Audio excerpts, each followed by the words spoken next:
wasaaradda arrimaha dibadda ee Soomaaliya Axmed Ciise Cawid oo faahfaahin dheeraad ah ka bixiyay kulankii dalka Sacuudi Arabiya ay kula yeesheen wafdigii ka socday Somaliland oo horkacayay madaxweyne Muuse Biixi Cabdi.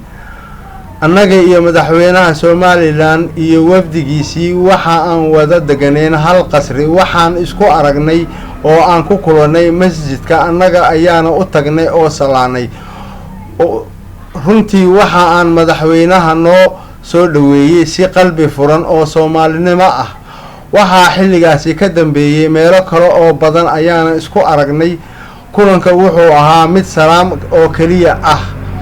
waxaan arkayay meelaha qaarkood Soomaaliyeed oo ka hadlaya kulanka waliba oo siyaasadeeyay. wax siyaasad ah oo aan ka wada hadalnay ma jirto.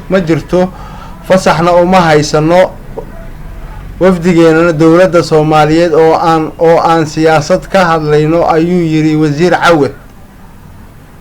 laakiin wasiir Cawid meesha kama uusan saarin kulankii dhexmaray labada dhinac oo noqon kara mid jawi siyaasadeed oo aan wanaagsanayn. dabcan kulankani jawigii hore waxbuu ka bedeli karaa. annaga iyo shakhsiyan madaxweynaha isma aynan aqoonin, laakiin markii aan la kulmay waxaan ogaanay in ay yihiin dad Soomaaliyeed oo wanaag iyo wax cuqdad ah iyo shaki toona aan qabin. marka kulanka wuxuu bilow u noqon karaa in meesha laga saaro jawigii hore ee kala shakiga yiri wasiir Cawid. kulanka wafdiga labaad dhinaca ayaa u muuqda mid dood adag oo siyaasadeed abuuray, iyaga oo xisbiyada mucaaradka Somaliland oo dhankooda ka hadlayay sheegaya in wafdiga uu horkacay madaxweyne Biixi looga fadhiyo jawaabta kulanka. magaalada Boosaaso ee xarunta gobolka Bari ee maamulka Puntland ayaa askari ka tirsan ciidamada Puntland uu ku dilay nin u dhashay dalka Kenya. ninka la dilay ayaa waxa uu ka shaqeynaya shirkad kalluumaysi, isla markaasna dilkiisa uu ka dambeeyay askarigaasi kamid ahaa ilaaladiisa ee xoogaa khilaaf ah soo kala dhaxgalay inta uusan dilka ka hor dhicin.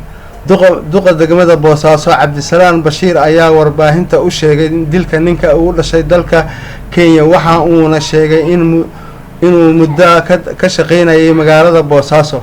saraakiisha ammaanka magaalada Boosaaso ayaa sheegaysa inuu ku guuleystay soo qabashada askarigaasi dilka uu geystay ninka Kenyaanka ahaa oo maanta lagu dilay Boosaaso.